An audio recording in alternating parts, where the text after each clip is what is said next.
Okay, so beginning with dinitrogen, it's a group 15 element and it's the common N2, which we know as nitrogen.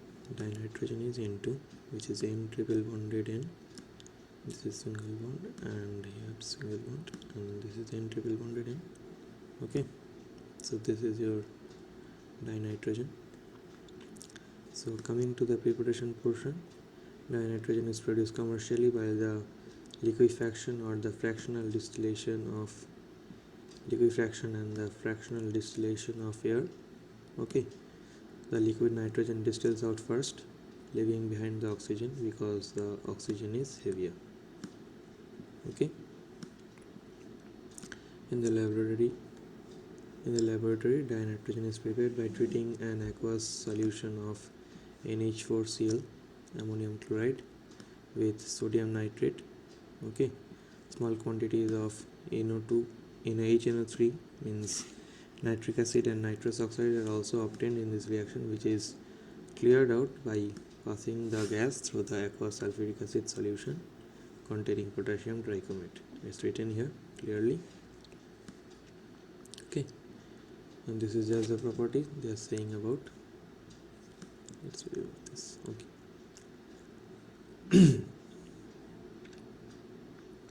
Now,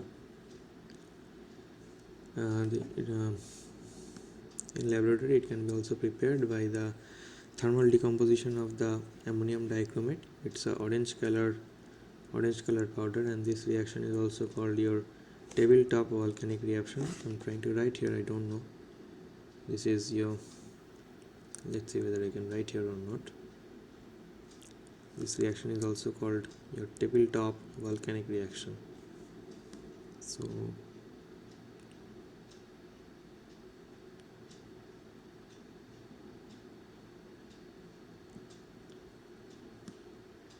tabletop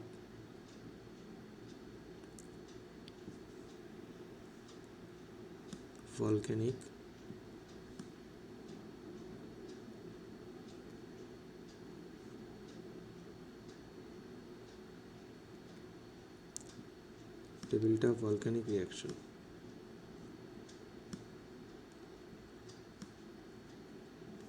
Okay.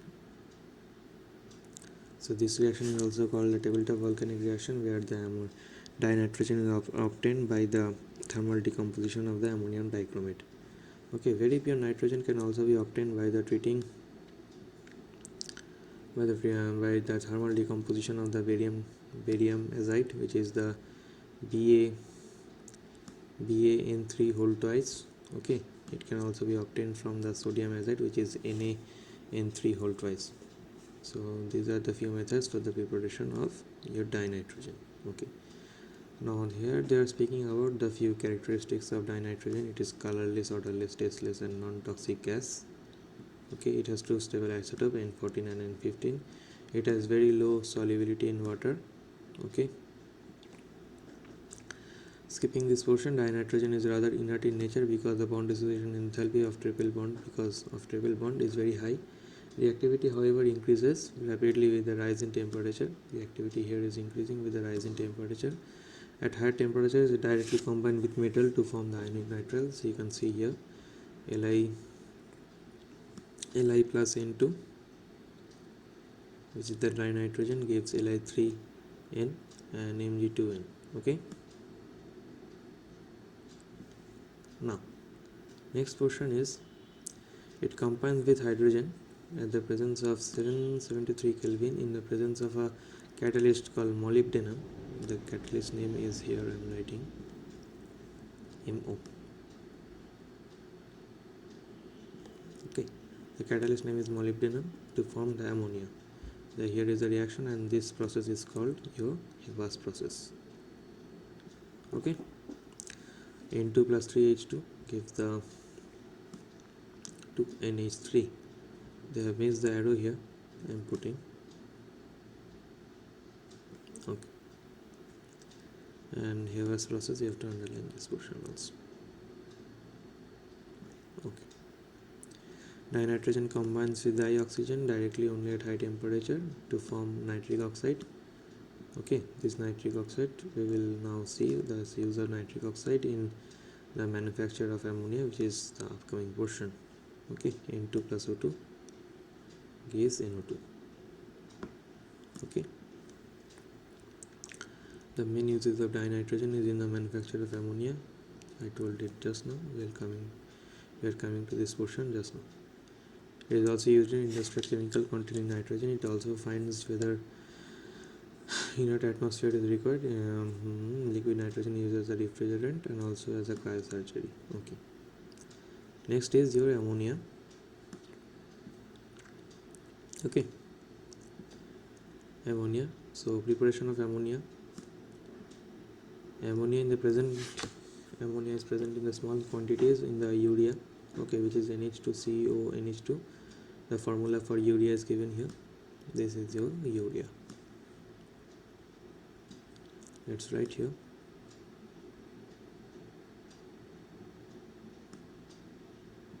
Okay, this is your urea, NH2CO NH2, where the urea is treated with water in the thermal decomposition. Not the thermal decomposition, it's the decay of nitrogenous organic matter. Okay, it gives ammonium carbonate followed by ammonia and water and carbon dioxide. On a small scale, ammonia is obtained from the ammonium salt, where it decomposes with treating caustic soda and sodium calcium hydroxide, which is the NH4Cl plus CaOH whole 2 gives 2NH3 2H2 plus 2Cl2. Okay, on the large scale, the ammonia is manufactured by the Haber's process. See, I told this equation just now. Now, according to the Le-Chatelier principle, which we studied in the chemical equilibrium chapter of class 11, with the high pressure, just a second, I'm underlining this. Let's write. According to the Le-Chatelier principle, the high pressure would favor the formation of ammonia. The optimum conditions for the production of ammonia are a pressure of 200 into 5 pascals, 10 to the power 5 pascals, which is very important. Okay, yeah. Okay, and temperature nearly 700 Kelvin, and catalysts such as iron oxide, FeO.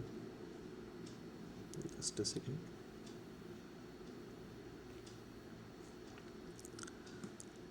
Iron oxide with small amount of K2O and Al2O3 aluminum oxide. Okay, now this is the diagram for the Haber's process. This is the supply of your hydrogen and nitrogen. That is the compressor where the pressure is applied. Here is the oxygen, nitrogen and your hydrogen is passed from these chamber pipes. Here it is compressed at a very high pressure. There the catalysts are acting at 700 Kelvin. Okay, so this is the process of manufacture of your NH3 industrial.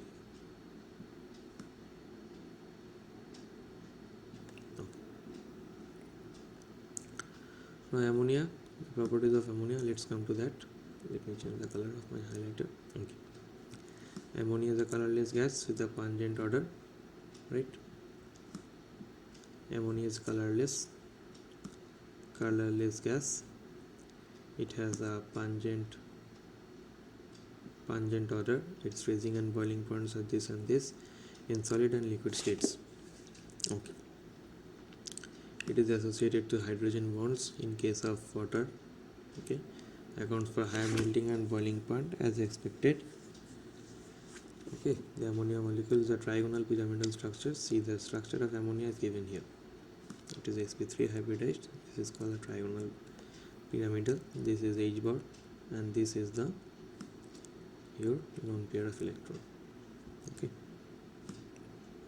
let's write here lone pair of electron.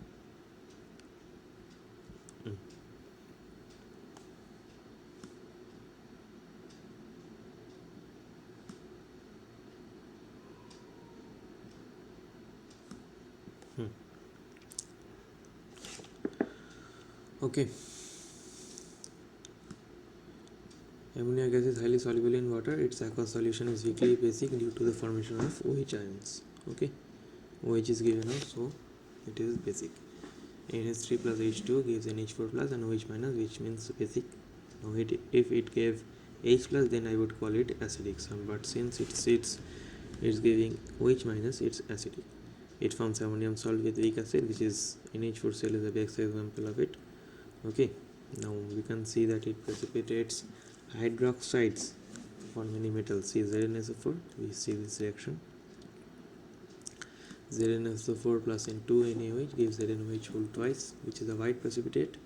Okay, precipitate is formed like this, white precipitate, and ammonium sulfate, which is in aqueous state, and this is triferric this is ferric trioxide X2, which is a brown precipitate. Okay, and ammonium chloride is your aqueous solution. See, they are not giving any kind of symbol here, but you have to give. Okay.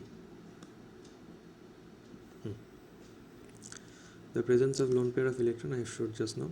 This is the lone pair, and this is your N, and here is your hydrogen. Okay.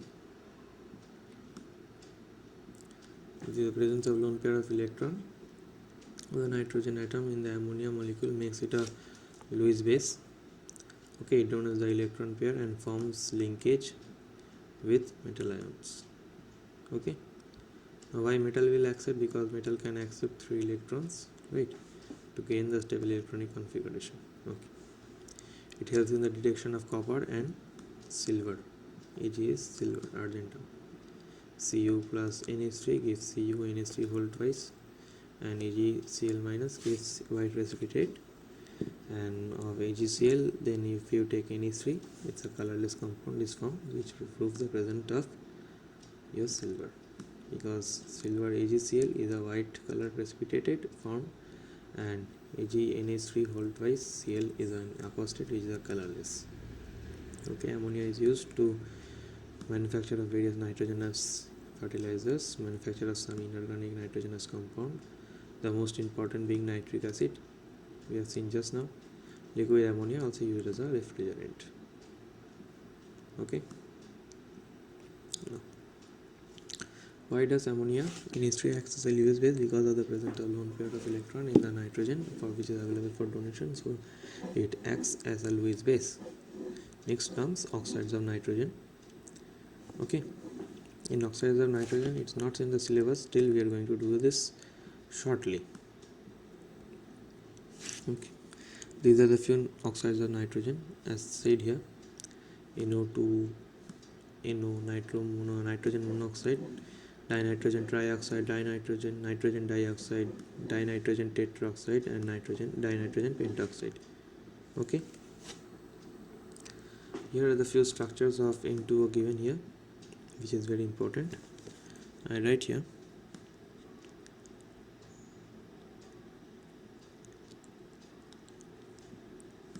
Okay,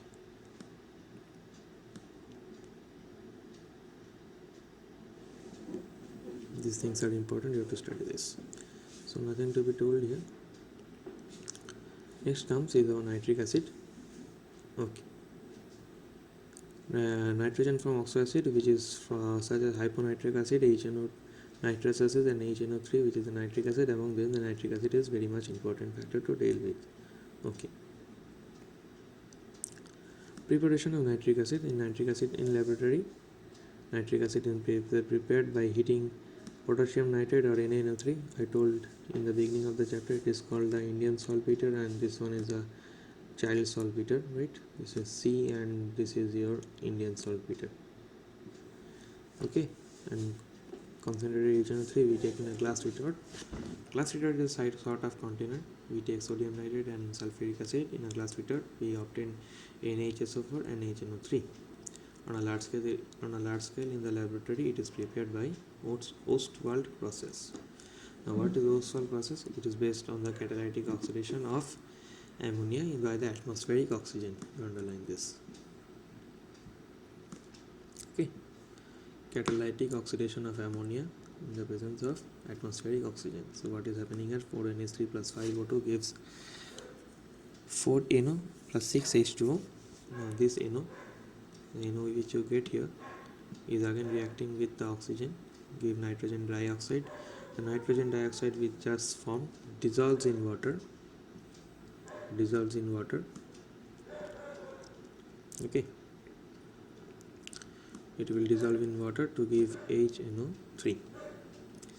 See, during the formation of HNO3, NO formed, right? This NO is again recycled and again the process is repeated, and then it is again acted by H2.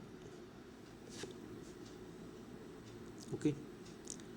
The concentration can be achieved by the dehydration by concentrated H2SO4. Right? Now it is a colorless liquid. We all know, we have done various practical instruments, practical experiments with the help of HNO3. Right? The experiment of brown ring test is a very important test for the presence of nitrate ion. We will deal with it in the upcoming sections of this chapter. Okay. In aqueous state, in gaseous state, HNO3 exists as a planar molecule. See, this is a planar molecule, as you can see. This one is a planar molecule. In aqueous solution, nitric acid behaves like a strong acid, giving hydronium ion and nitrate ion. See, this is a proof for acidity. Okay, why, if question come, why HNO3 is acidic? Okay, then we can write here.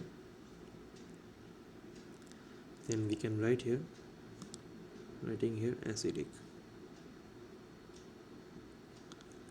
It's writing very bad here.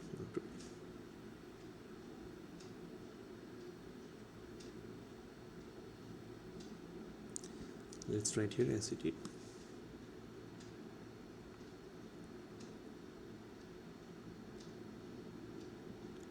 Okay.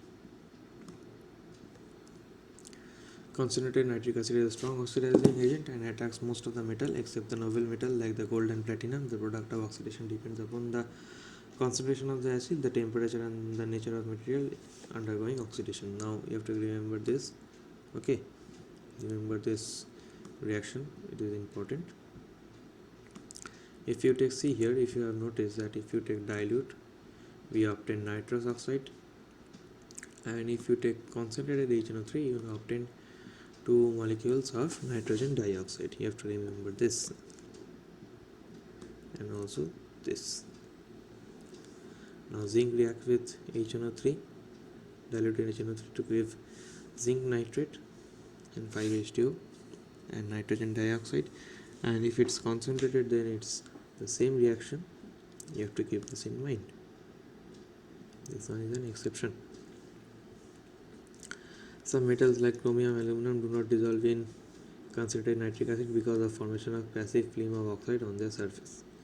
Okay, concentrated nitric acid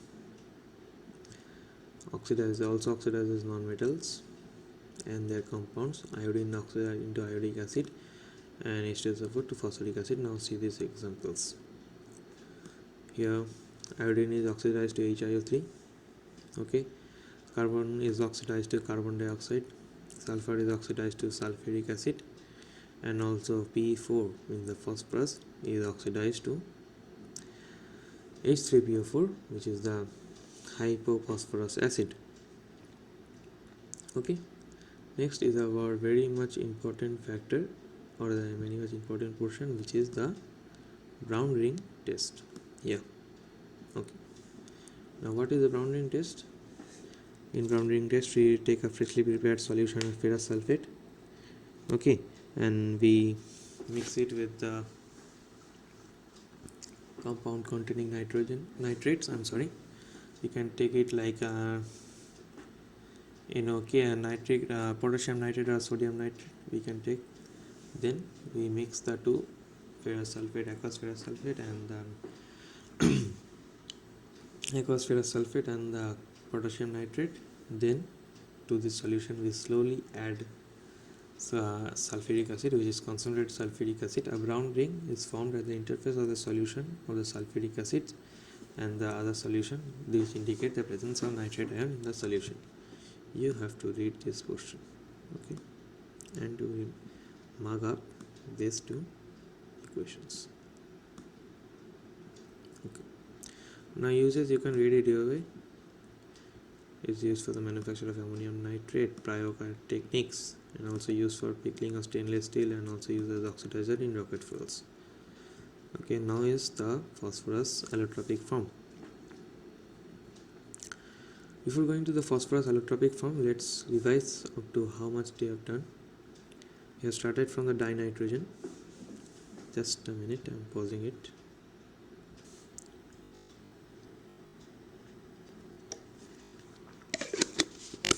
Okay, so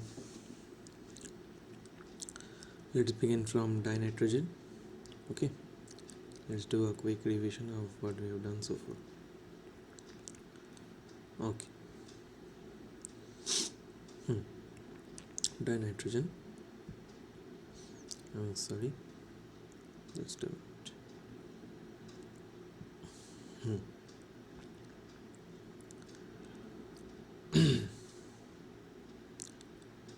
My PC, I think, just hanged. Okay, so let's get going. We are doing about the preparation of dinitrogen. So I have said dinitrogen is prepared commercially by the liquefaction and the fractional distillation of air. The dinitrogen distills out first, leaving behind the oxygen. In the laboratory, the dinitrogen is prepared by the aqueous solution of ammonium chloride, where it is treated with the child saltpeter, which is the NaNO2. Okay, and N2 plus 2H2 is given out, and NaCl is also given in the aqueous state. Okay, small amount of HNO3 and nitrous oxide is also produced in this reaction. These impurities can be removed by passing the gas to the aqueous solution of sulfuric acid containing potassium dichromate. Okay, now dinitrogen can also be obtained from the thermal decomposition of the ammonium dichromate. Okay, so it gives dinitrogen and 4H2, which is also called the tabletop volcanic reaction. Okay, so very pure nitrogen can also be obtained from the thermal decomposition of the barium azide, or you can also take the NaN3, which is the sodium azide.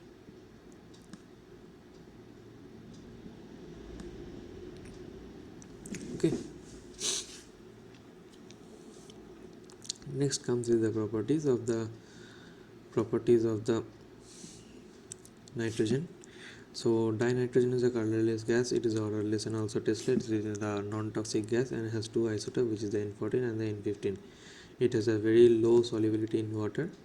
Okay, it has a very low freezing point and boiling point. Okay, dinitrogen is very much inert because of its high bond dissociation enthalpy. See, because N is triple bonded with N, right? Now 1, 2 and 3. N is triple bonded with N, so you require more energy to break this bond. Okay, so ionization enthalpy is very high, or the bond dissociation enthalpy is very high. However, it increases with the rise in temperature. Okay, at high temperature it directly combines with metals to form predominantly the metal nitrides, which is, for example, the lithium plus dinitrogen gives Li3N, and Mg plus N2 gives, on heating, Mg3N2. Okay, now it combines with hydrogen at 773 Kelvin in the presence of a catalyst called molybdenum to perform the Haber's process, which is the production of the ammonia.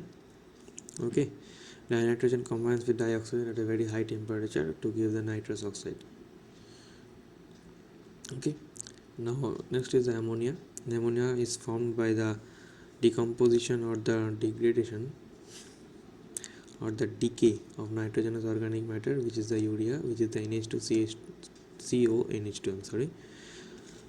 So for the decay, we are using urea plus H2 plus H2, which gives the ammonium carbonate, which also gives a reversible reaction and produces NH3H2O plus CO2. On a small scale, ammonia is obtained from the ammonium salts, right, which decompose when treated with caustic soda and calcium hydroxide.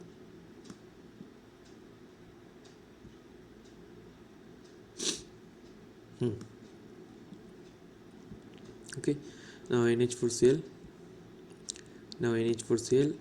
plus CaOH whole twice gives 2NH3 plus H2O plus CaCl2. Now these are the few reactions where ammonia is formed. Okay, you have to remember this. On a large scale, ammonia is manufactured by the Haber's process. I have just now told that.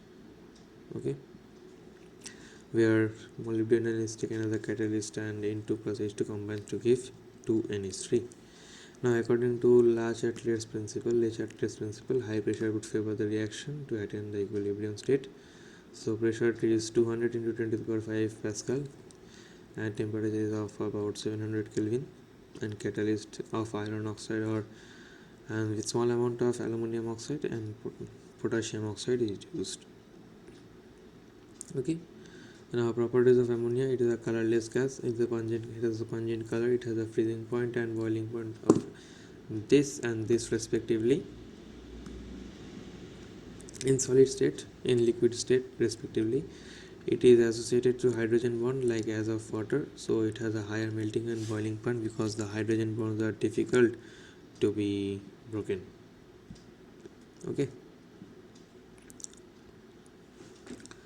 next comes is the shape. It has a sp3 hybridized. It is a trigonal pyramidal with bond angle of 107.8 degree and the lone pair is shown above here. Okay, now due to the presence of lone pair, it is called a Lewis base. It can donate the lone pair with the metal ion and perform the function of a Lewis base. It is also used for the identification of compounds like copper and silver. Okay, it forms ammonium salt with acid like NH4Cl and H2SO4, which is a weak base. It precipitates hydroxides for many metal, and from the salt solution ZnSO4 plus NH4OH gives ZnOH whole twice NH4 whole twice SO4, and FeCl3 plus NH4OH it gives FeO3xH2, which is the brown color PPT or the precipitate, and NH4Cl, which is colorless in aqueous state. Okay, next comes is the oxide of nitrogen. I've already discussed about the various kinds of oxides which are given by the nitrogen in combination with the oxygen. Okay, now next is the structure, which is very important. Okay, next is nitric acid. Nitric acid preparation is done by the process called Ostwald process, which is the large scale preparation of nitric acid. I did not underline this. This is the Ostwald process. Okay.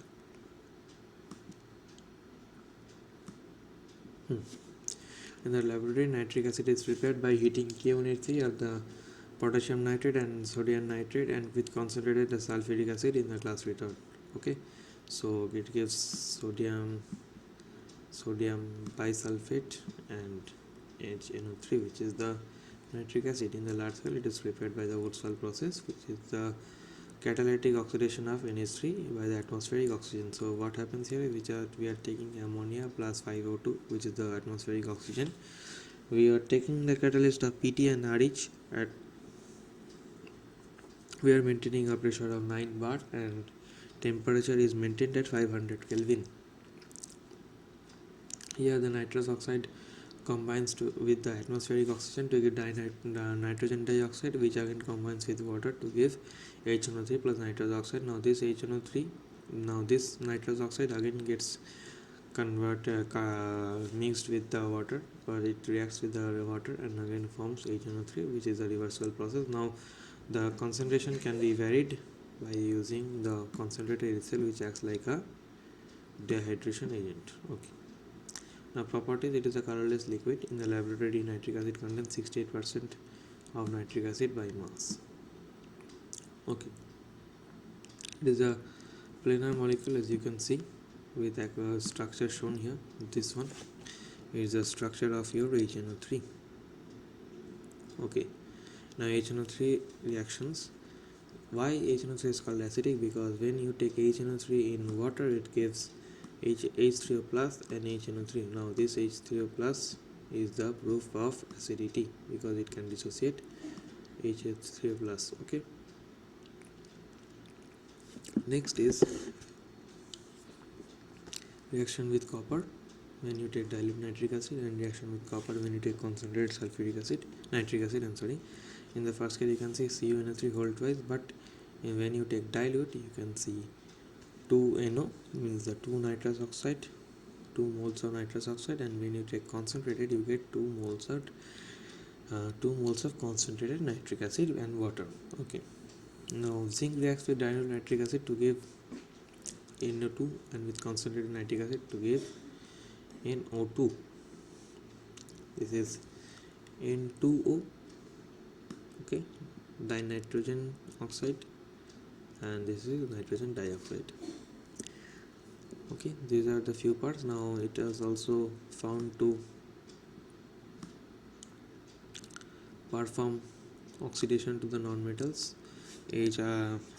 Iodine is becoming HiO3, carbon is becoming carbon dioxide, sulfur is becoming sulfur dioxide, and P4 is becoming phosphoric acid. Now brown ring test, I have already said that, I will not repeat. Next is the phosphorus allotropic form, which is discussing in the next session. Right, I'm just coming in a while.